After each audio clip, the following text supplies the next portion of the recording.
Jack Morrison stood in the shadows of the abandoned mining station, watching the news feed on his cracked display screen. The reporter, a nervous-looking woman with hollow eyes, spoke in the flat tone that all human journalists use now. The Council had trained them well. "The Galactic Sovereignty Council has announced new measures for human development," she said. "All children above the age of 12 will receive behavioral enhancement procedures. These procedures will help young humans become better citizens of the galaxy." Jack turned off the screen and rubbed his tired eyes. 50 years had passed since the aliens first came to Earth. 50 years. Since humanity thought they were finally joining something bigger than themselves. How wrong they had been. The Council ruled over 12 ancient alien races, and they had decided that humans were too dangerous to be left alone. At first, they had been subtle about it. Trade restrictions here, population limits there. But as the years passed, their grip tightened like a noose around humanity's neck. "Jack, you need to see this."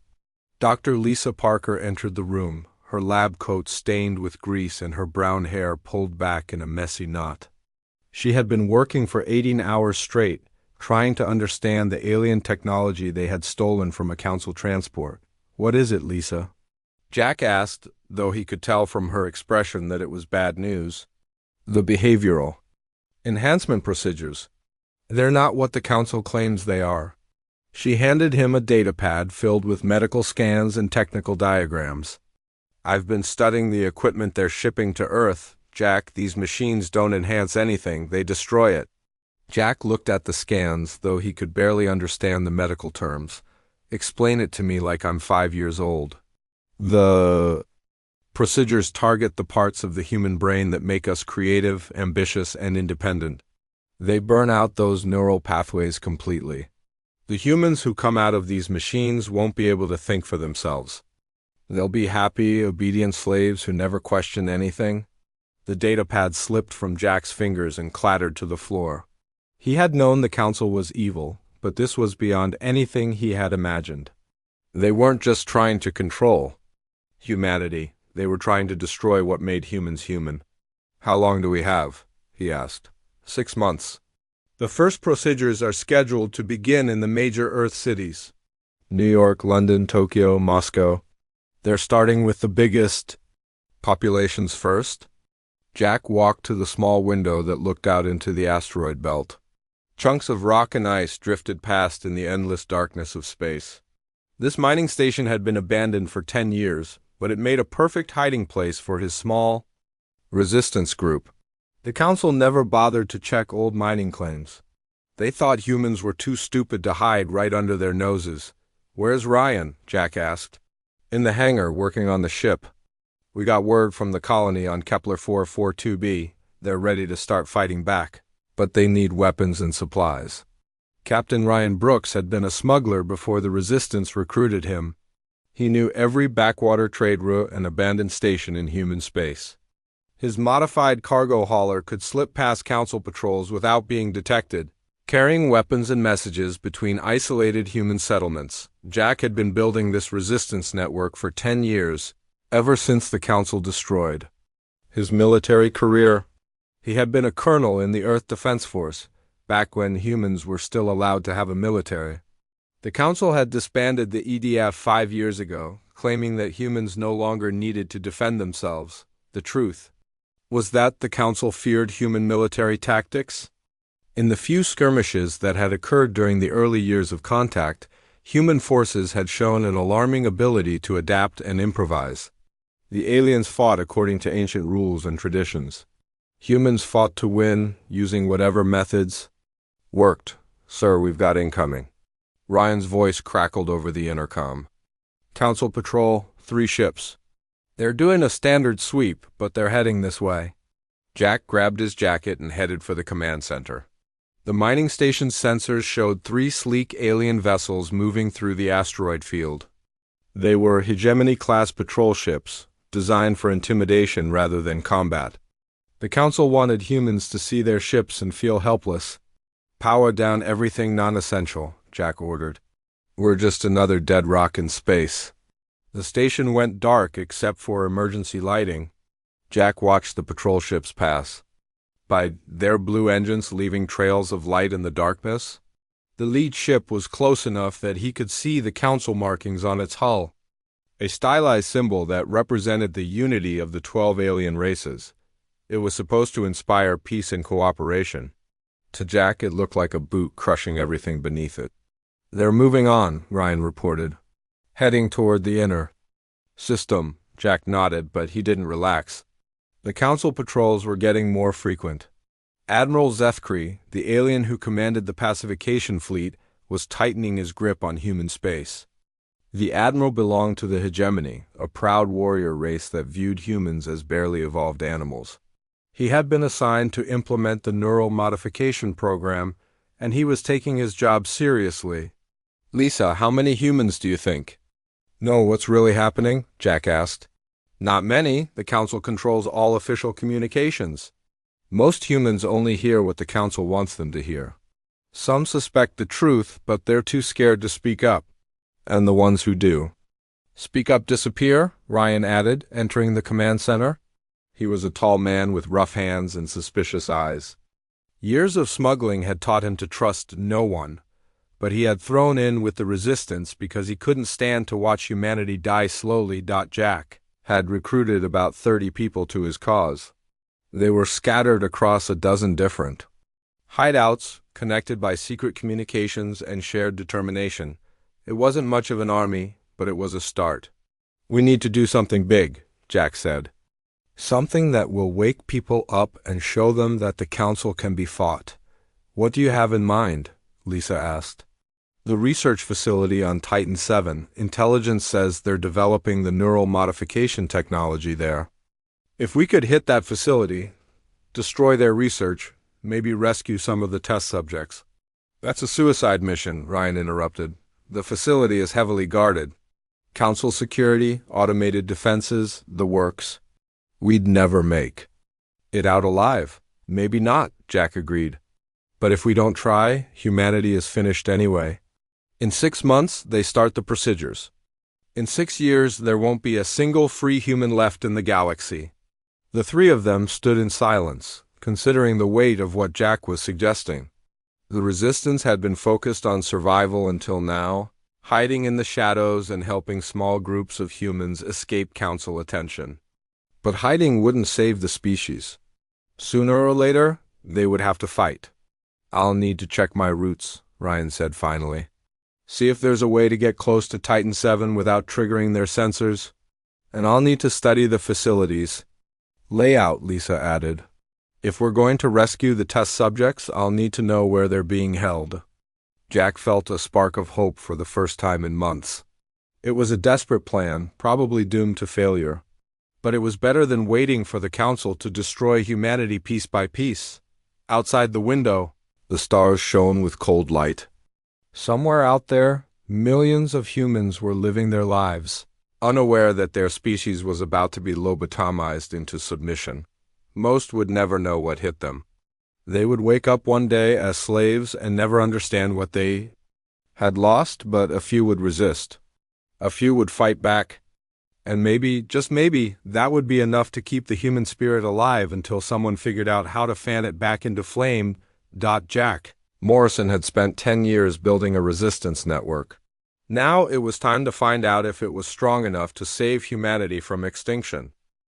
3 months had passed since Jack Morrison made his decision to attack the Council research facility on Titan 7. 3 months of careful planning, gathering intelligence, and preparing for what everyone knew was a suicide mission. But as Jack stood in the cargo bay of Ryan's modified hauler, watching his small team check their equipment one final time, he felt something he hadn't experienced in years. Hope. The intelligence had come from an unexpected source. A council janitor, a human named Pete Williams, who had been working in the facility for 2 years, had finally decided he couldn't watch the experiments anymore.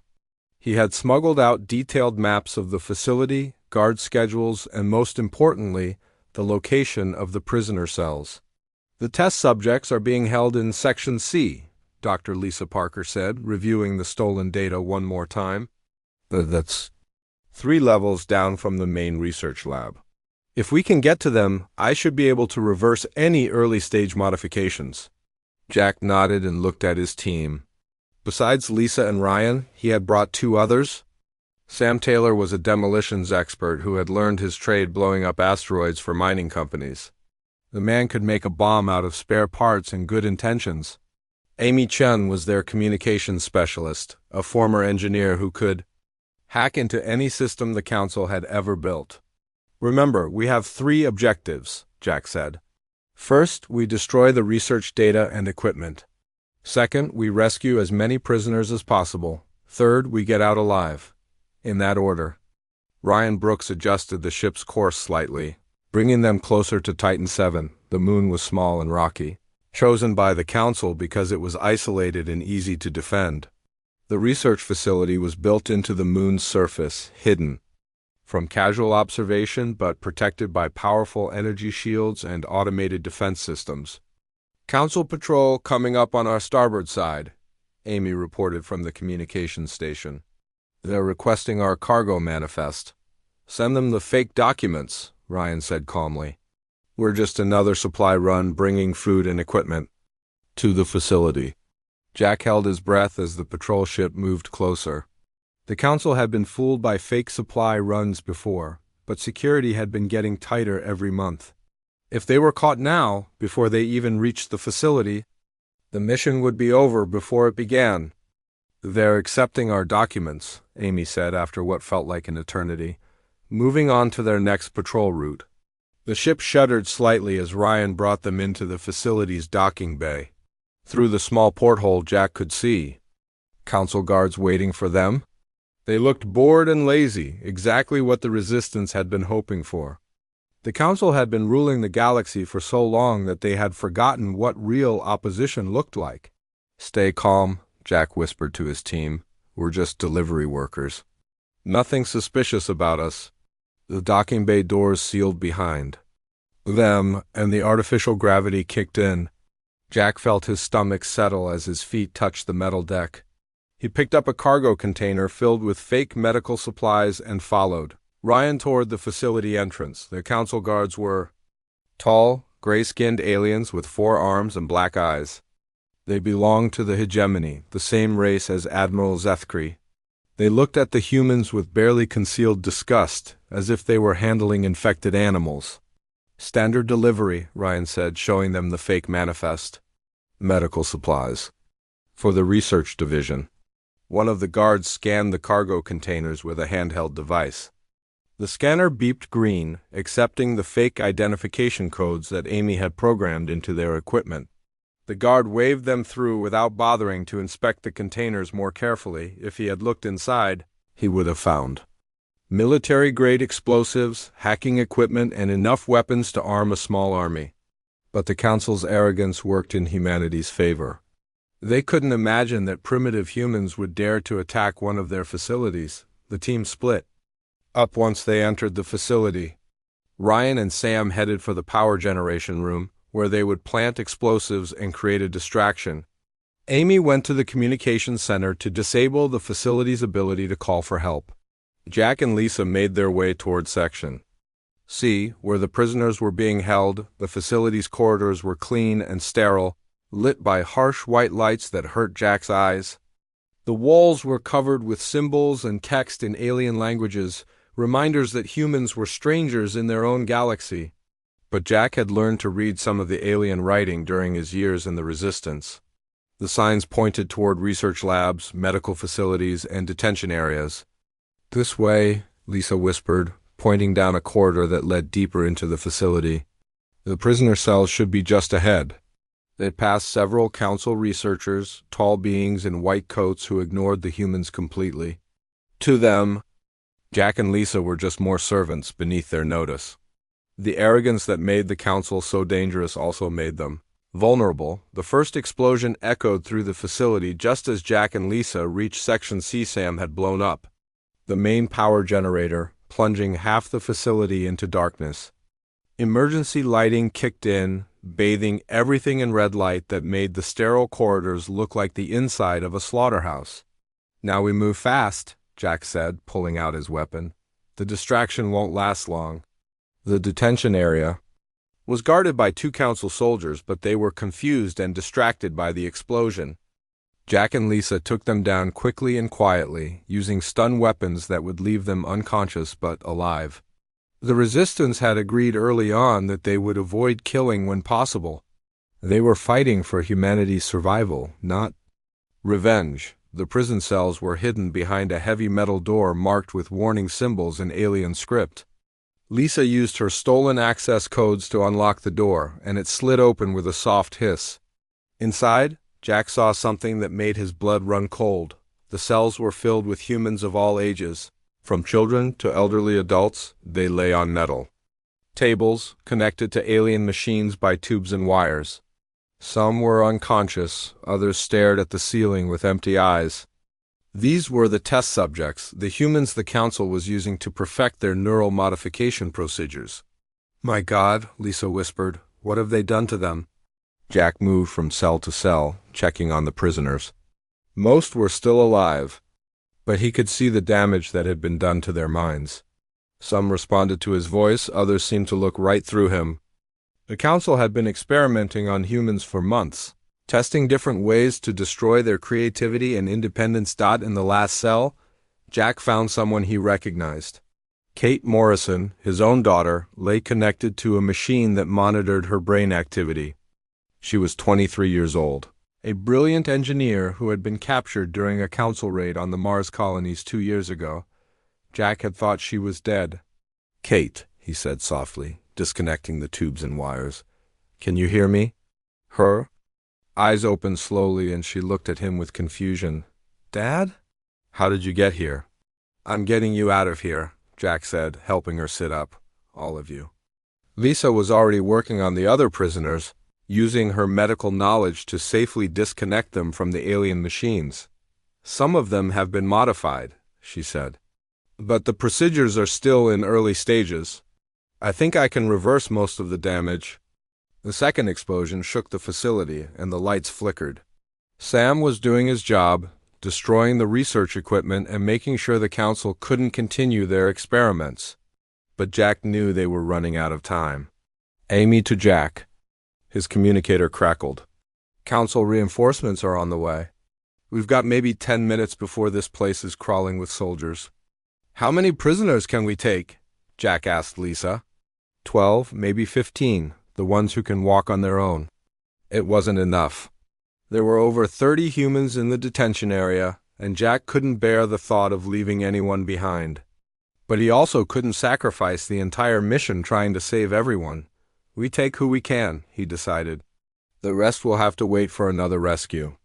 They loaded the strongest prisoners onto improvised stretchers and began moving toward the exit. Kate walked beside her father, still weak but determined to help. "The council has more facilities," she said. "This isn't the only place they're doing experiments." "I know," Jack replied. "But we have to start somewhere." The facility's alarm system was screaming now, and Jack could hear the sound of running feet in the corridors. The council guards had finally realized what was happening, but it was too late to stop them. Ryan met them at the docking bay, his face grim. "Ship's ready to go," he said. "But we've got company incoming. 3 council warships, maybe more. Can we outrun them?" Jack asked, helping load the rescued prisoners into the cargo hold. "Maybe. This old hauler has a few tricks the council doesn't know about." The ship lifted off just as the first council soldiers burst into the docking bay. Jack watched through the porthole as the facility grew smaller below them, flames and smoke pouring from the sections that Sam had destroyed. They had done it. They had actually struck back at the council and lived to tell about it, but as they raced toward the edge of the system, pursued by council warships, Jack knew that this was only the beginning. The rescue of a few prisoners and the destruction of one research facility wouldn't stop the council's plans. 6 weeks had passed since the successful raid on Titan 7, and Jack Morrison could hardly believe how much had changed. The abandoned mining station that had once housed his small resistance cell now buzzed with activity. 30 people had grown to over 300, with more arriving every day. The rescue of the prisoners and the destruction of the research facility had done something Jack hadn't expected.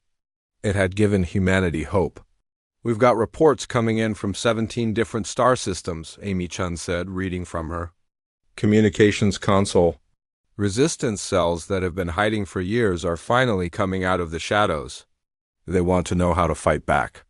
Jack stood in what had once been the station's main mining control room, now converted into a command center. Star charts covered the walls, marked with red pins showing council positions and blue pins showing human resistance activity. The blue pins were spreading faster than Jack had ever imagined possible. What about weapons and supplies? Jack asked. That's where it gets interesting, Captain Ryan Brooks said, entering the room with a satisfied grin. Remember that mining operation on Kepler 442b? They've converted their entire operation into a weapons factory. Industrial mining equipment makes excellent military hardware when you know how to modify it. Dr. Lisa Parker looked up from her medical station, where she was still working to reverse the neural modifications in the rescued prisoners. The colony on New Terra sent a message. They want to set up a medical facility to help other victims of the Council's experiments. They're willing to risk everything to help. Jack felt a mix of pride and worry. The resistance was growing faster than he had planned, but that also meant more people were putting their lives at risk. The Council's response to the Titan VII raid had been swift and brutal. Admiral Zethkri had ordered increased patrols throughout human space, and 3 more colonies had been placed under martial law. Sir, we've got an incoming transmission, Amy said. It's from Jake Sullivan on the asteroid mining platform in the Vega system. Jack knew Jake by reputation. He was a tough man who had been mining asteroids for 15 years, building a small fleet of workships and employing about 50 people. If Jake was reaching out, it meant the resistance was attracting serious attention. Put him through, Jack. Sod. Jake's face appeared on the main screen, weathered and scarred from years of dangerous work. Behind him, Jack could see the busy interior of a mining ship, with workers moving equipment and supplies. Morrison, I've been hearing stories about your little war against the Council. Figured it was time I threw in with you. What can you offer? Jack asked. I've got 12 workships, all equipped with industrial cutting lasers and mining charges. My crew knows every rock in this system, and we've been dodging Council patrols for months. Those alien bastards have been trying to shut down our operation, because we're too independent for their taste. And what do you want in return? Jake's grin was fierce. I want to show the Council what happens when they mess with human miners. My ships might not look like much, but they're tough and my people know how to fight. After the transmission ended, Jack looked at his growing team. Kate Morrison, his daughter, had recovered enough from her neural modifications to become his intelligence officer. Her knowledge of Council operations was invaluable, and her hatred of their oppressors burned as bright as his own. The Council is making a mistake, Kate said. They think they can crush resistance by increasing security and punishing innocent people, but every family they destroy creates more rebels. Every colony they occupy turns more humans against them. That's what I'm counting on, Jack replied. But we need to be smart about this. The Council has superior technology and numbers. We can't win by fighting them directly. Carlos Rodriguez, a young engineer who had joined the resistance after his home colony was destroyed, entered the command center carrying a strange-looking device. I've been working on something that might help, he said. Remember those Council energy weapons we captured during the Titan VII raid? I figured out how to combine them with our mining equipment. He activated the device and a beam of concentrated energy shot across the room, cutting through a thick metal plate like it was paper. Industrial mining laser enhanced with alien technology. It's not pretty, but it's effective. How many can you make? Jack asked. Give me 2 weeks and access to a mining facility, and I can arm a small fleet. Jack nodded, but his attention was drawn to another report from Amy. Sir, we've got a problem.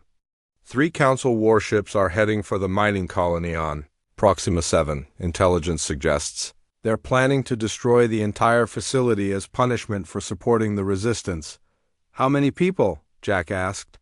80,000 civilians. Kate replied, checking her files.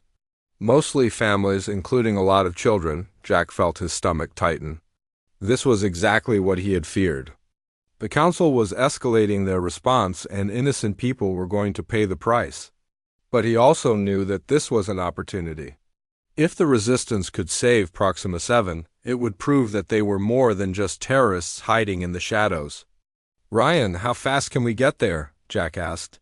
"In this old hauler, 4 days, maybe 3 if we push the engines hard." "That's not fast enough. The council ships will reach Proxima 7 in 2 days. Jake Sullivan's voice came through the communicator. "Morrison, I've got a ship that can get you there in 36 hours. She's not much to look at, but she's the fastest thing in my fleet. What's the catch?" "No catch. Just remember that when this war is over, miners deserve a seat at the table." Jack made his decision quickly. "Jake, prep your ship. I'm taking a strike team to Proxima 7. Ryan, I need you to coordinate with the other resistance cells. If we can save one colony, maybe we can save them all." The journey to Proxima 7 was the longest 36 hours of Jack's life. He had brought his best people, Lisa to treat any wounded, Sam Taylor to handle explosives, and Carlos to manage the technical aspects of the mission. Kate had insisted on coming despite her father's protests. She knew council tactics better than anyone. "The council ships are already in orbit," Amy reported as they approached the Proxima system. "They're charging their weapons. We've got maybe an hour before they start bombing the colony." Jack studied the tactical display. 3 council warships against Jake's modified mining vessel. The odds were impossible, but Jack had learned that impossible odds were just another challenge to overcome. "Jake, can your ship take on a council warship?" Jack asked. "In a straight fight?" "Hell no. But I've got some tricks these alien bastards have never seen before." The battle began badly for the resistance. The council ships opened fire immediately, their energy weapons lighting up space with deadly precision. Jake's ship was fast and maneuverable, but it was still just a converted mining vessel facing military-grade warships. Then Jake showed why human miners were so dangerous.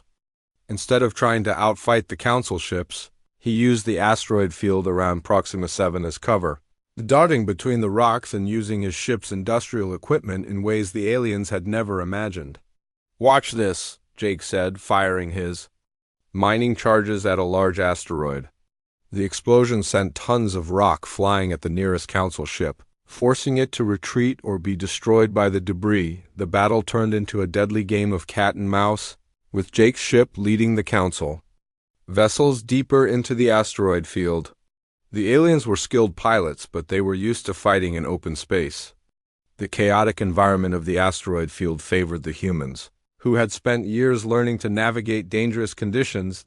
Sam Taylor proved his worth by using the ship's industrial fabricators to create improvised weapons. "These aren't exactly military grade," he said, loading a torpedo tube with mining charges wrapped in scrap metal. "But they'll make a hell of a bang." The turning point came when Carlos managed to hack into one of the council ship's navigation systems. "I've got control of their targeting computers," he said. "Give me 30 seconds and I can make them shoot each other." The plan worked perfectly. The council ships, suddenly unable to tell friend from foe, began firing on each other. In the confusion, Jake's ship managed to disable the lead vessel with a concentrated burst from its mining lasers. "Colony is safe," Amy reported. "Council ships are retreating." The rescue of Proxima 7 sent shockwaves through human space. Within days, resistance cells across dozens of star systems were reporting similar victories. The Council's superior technology meant nothing when humans could adapt and improvise faster than their enemies could respond. Admiral Zethkries's response was predictable and brutal. He ordered the complete destruction of the human colony on New Geneva, killing 2 million people in retaliation for the Resistance's growing success.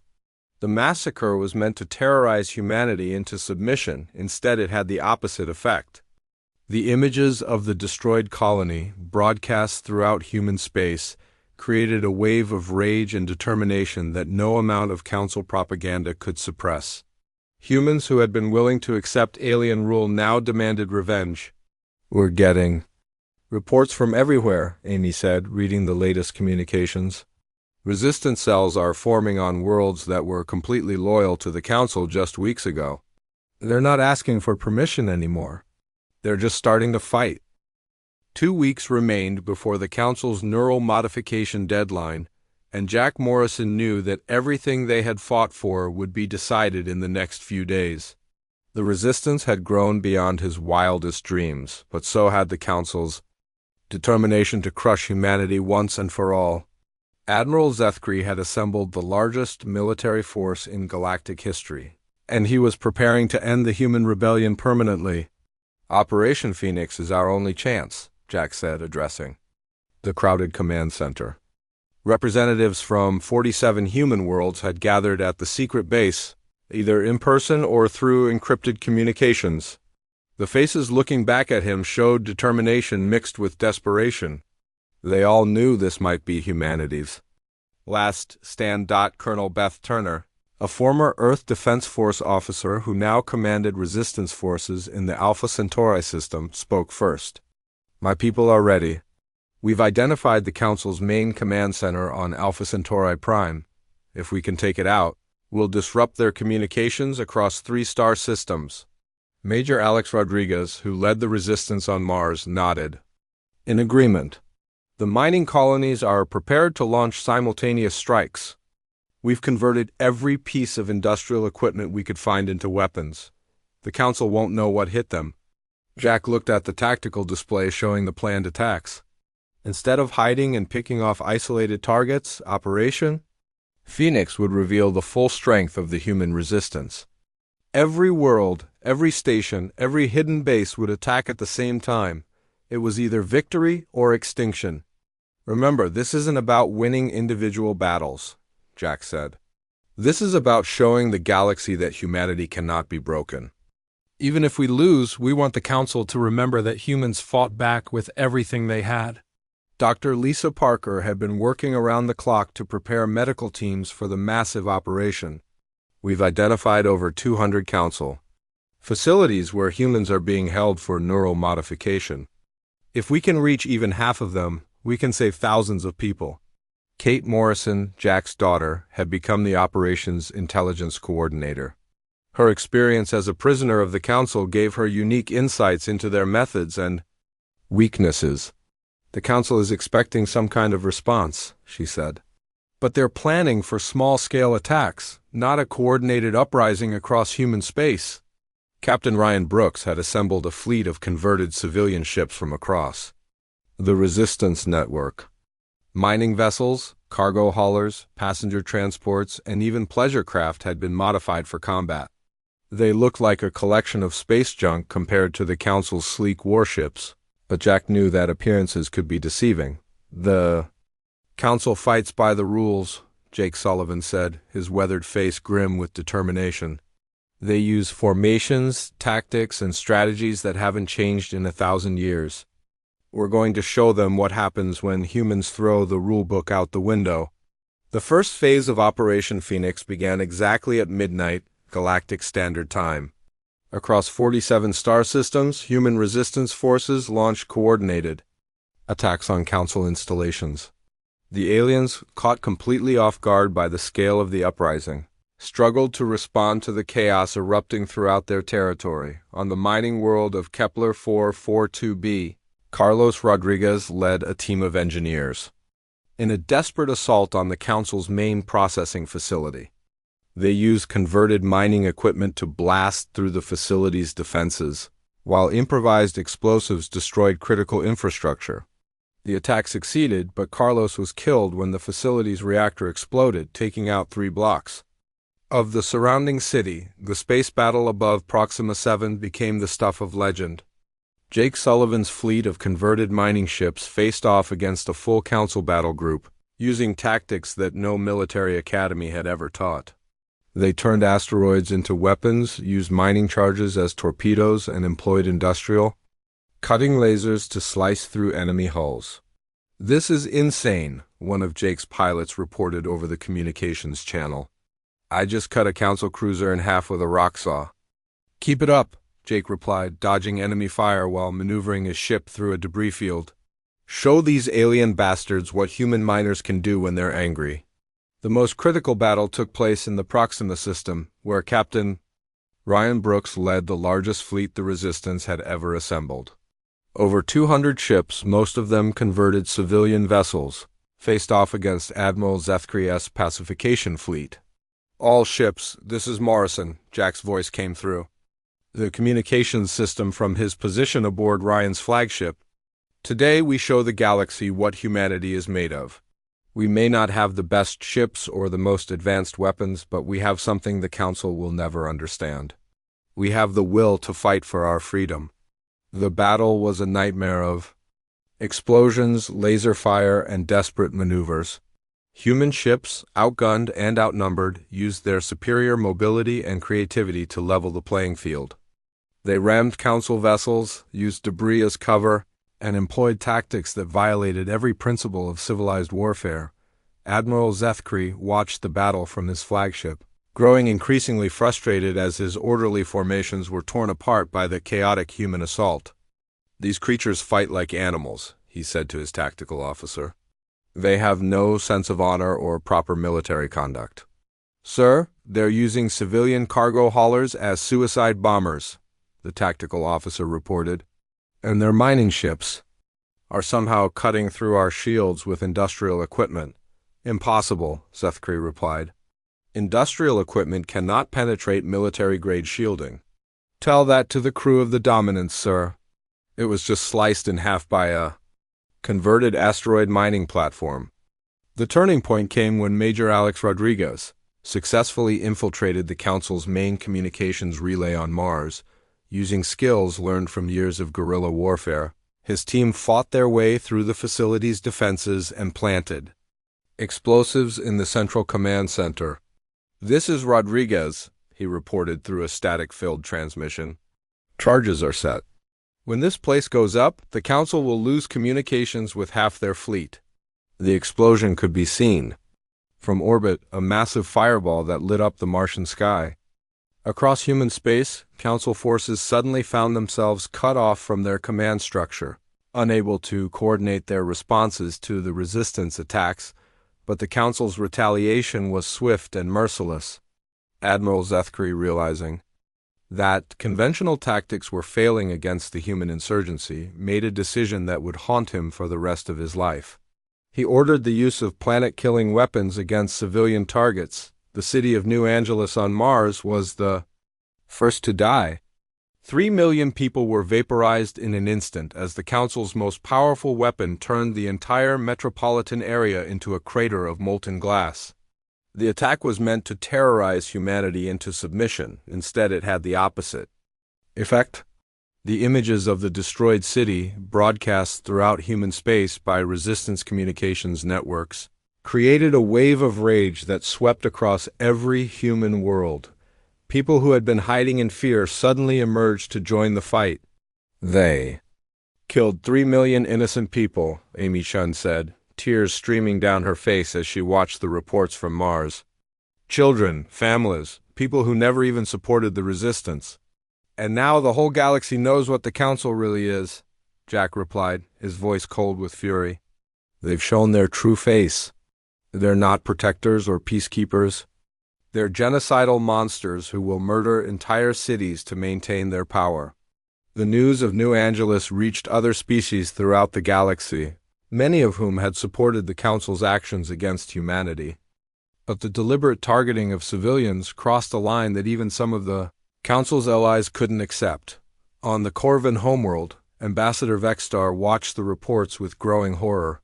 The Corvans were a younger species, only recently admitted to the galactic community, and they had always been uncomfortable with the Council's heavy-handed methods. "This is not justice," Vexstar said to his advisors. "This is butchery. The humans may be difficult and unpredictable, but they don't deserve extermination." The destruction of New Angeles marked the end of Operation Phoenix as a military campaign, but it began something much more important. For the first time in galactic history, other species began to question the Council's authority. The human resistance had accomplished something that seemed impossible just weeks before. They had made the galaxy pay attention. Jack Morrison stood in the ruins of the command center, reading reports from across human space. The Resistance had lost hundreds of ships and thousands of brave fighters. Entire worlds had been occupied or destroyed. By any military measure, Operation Phoenix had been a catastrophic failure, but as Jack watched the communications channels fill with messages of support from other species, he realized that they had achieved something far more valuable than military victory. They had shown the galaxy that the Council could be defied, that their power was not absolute, and that even the most oppressed species could fight back. "Sir, we're receiving a transmission from the Corvan Republic," Amy reported. "They're requesting a meeting with Resistance leadership." Jack felt a spark of hope for the first time since the battle began.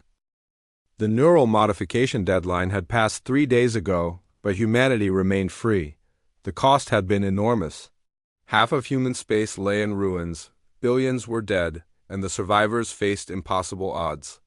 But as Jack Morrison stood in the makeshift command center on asteroid base Omega, watching incoming transmissions from across the galaxy, he knew that something fundamental had changed. "The Corvan Republic has officially withdrawn from the Council," Amy Chun reported, her voice filled with disbelief. "They're offering humanity full diplomatic recognition and military support." Jack could hardly believe what he was hearing. For over 1,000 years, no species had dared to openly oppose the Council. The galactic sovereignty had seemed as permanent and unchangeable as the stars themselves. But the human resistance had cracked that facade, and now other species were finding the courage to break free. Ambassador Vexstar of the Corvan Republic appeared on the main screen, his blue-scaled face showing determination mixed with nervousness. The Corvans were a proud warrior species, but they were still young compared to the ancient races that dominated the Council. "Jack Morrison," Vexstar said formally, "on behalf of the Corvan Republic, I offer our species alliance in your struggle against the Council's tyranny. We have watched your people fight with courage that shames us all. No longer will we stand silent while innocent beings are slaughtered. What can you offer?" Jack asked directly. He had learned not to trust easy promises during the long years of resistance. 50 warships, advanced shield technology, and most importantly, legitimacy. Once we formally recognize humanity as a free species, other races will have to take notice. The Council's claim to universal authority will be broken forever. Dr. Lisa Parker had achieved her greatest breakthrough just hours before the Corvan contact. Working with rescued prisoners and stolen Council technology, she had finally developed a way to reverse neural modifications on a massive scale. The procedure could be performed quickly and safely, offering hope to millions of humans who had been subjected to the Council's brain alterations. "We can treat entire populations," Lisa explained to the gathered resistance leaders. The treatment works even on subjects who underwent the full modification process months ago. Every human the Council thought they had permanently enslaved can be restored. Kate Morrison, Jack's daughter, had become more than just an intelligence officer. She represented the next generation of humans who had grown up under Council oppression, but refused to accept it. Her recovery from neural modification had made her a symbol of human resilience. "The younger alien species are watching us," she said, studying intelligence reports from across the galaxy. "The Talar Confederacy, the Nexus Union, even some factions within the established Council races. They're all questioning whether the old system still works." The war's turning point came during the Battle of Terra Station, the massive space facility that served as the Council's regional headquarters. Admiral Zethkri had gathered the remnants of his pacification fleet there, planning one final assault to crush human resistance once and for all. Jack led the combined human and Kovan fleet in what everyone knew would be the decisive battle. The human ships, still mostly converted civilian vessels, looked tiny next to the sleek Corvan warships. But the alliance between the two species had created something neither could achieve alone. "Human ships will provide mobility and unpredictability," Jack explained to the Joint Fleet commanders. "Corvan vessels will give us the firepower we need to penetrate their defenses. Together we can beat them." The battle began with Admiral Zethkri confident of victory. His remaining forces still outnumbered the Allied fleet, and his ships carried the most advanced weapons in the galaxy. But he had learned nothing from his previous defeats. He still fought according to ancient traditions and rigid tactics. All human vessels implement pattern Morrison 7, Jack ordered over the communications channel. The pattern was named after him, though he hadn't invented it. It was pure human improvisation. Born from desperation and refined through countless battles, the human ships scattered like startled birds, each one heading in a different direction at maximum speed. The Council forces, expecting a traditional formation battle, found themselves facing dozens of individual targets moving in seemingly random patterns. "Sir, their tactics make no sense," Admiral Zethkri, tactical officer, reported. "They're attacking our flanks, our rear, even ramming our ships directly. It's complete chaos." "Maintain formation," Zethkri ordered, though his confidence was beginning to crack. They cannot sustain this level of aggression. But humans could sustain it because they weren't fighting for glory or conquest. They were fighting for survival, for the right to exist as free beings. Jake Sullivan's mining. Ships used asteroid debris as weapons, turning the space around Terra Station into a deadly storm of rocks and metal. Captain Ryan Brooks led suicide runs against Council command ships, crippling their ability to coordinate responses. The Corven ships provided the anvil against which the Council forces were hammered. Their advanced shields and weapons gave the Allied fleet the staying power needed to win a prolonged battle. More importantly, their presence proved that humanity was no longer alone. "This is impossible," Admiral Zethkri said, watching his orderly fleet dissolve into chaos. "These are primitive creatures. They shouldn't be able to defeat a superior force." "Perhaps that's why they're winning," his tactical officer replied quietly. "They don't know they're supposed to lose." The death of Admiral Zethkri came not from superior firepower or brilliant tactics, but from human determination. His flagship, the massive dreadnought Supremacy, was crippled by a coordinated attack from 6 different human vessels. As the ship's systems failed, Zethkri realized that his 1,000-year-old military doctrine was useless against an enemy that refused to follow the rules. The Admiral's final transmission was broadcast across the galaxy, picked up by listening posts on dozens of worlds. "The humans cannot be defeated," he said, his voice filled with disbelief. "They fight without honor, without tradition, without any respect for proper warfare. They are chaos given form." To the Council, it sounded like a condemnation. To oppressed species throughout the galaxy, it sounded like hope. The victory at Terra Station triggered a cascade of defections from the Council. The Talar Confederacy declared independence within hours of receiving news of the battle. The Nexus Union followed within days. Even some of the older, more established Council races began to distance themselves from the increasingly desperate leadership, Dr. Lisa. Parker's mass treatment facilities began operating across liberated human space, restoring millions of modified humans to their natural state. The sight of former Council collaborators remembering who they really were, remembering their families and their humanity, became a powerful symbol broadcast throughout the galaxy. "We estimate that over 90% of modified humans can be completely restored," Lisa reported to Jack. "The Council's ultimate weapon has been neutralized." The formation of the Free Species Alliance happened almost by accident. As more races declared independence from the Council, they needed some kind of organization to coordinate their efforts. Jack found himself appointed as humanity's first ambassador to the new galactic order, a role he had never wanted but accepted. Out of duty. "The Council ruled through fear and the illusion of absolute power," Jack said during the Alliance's founding ceremony. "We've proven that their power was never absolute. Every species in this galaxy has the right to determine its own destiny." The war officially ended not with a great battle, but with a simple announcement. The remaining Council leadership, facing rebellion throughout their territory and the collapse of their military forces, agreed to dissolve their government and submit to trial for crimes against sentient life, the neural modification. Technology was completely destroyed under Alliance supervision. The research facilities were converted into hospitals and schools. The Council's former subjects became citizens of the new galactic community, equal partners in determining their shared future. 5 years later, Jack Morrison stood on the observation deck of Alliance headquarters, watching construction crews put the finishing touches on humanity's new embassy. His daughter Kate worked beside him as deputy ambassador, representing the generation that would inherit the galaxy they had fought to free. Incoming transmission from the Outer Rim, Amy Chun reported from the communications station. Another species requesting contact with the Alliance. They say they've heard about humanity's fight for freedom and want to learn more. Jack smiled, remembering the dark days when humanity seemed doomed to extinction or slavery. The Council had tried to break humanity's spirit, but they had succeeded only in spreading that spirit to every corner of the galaxy.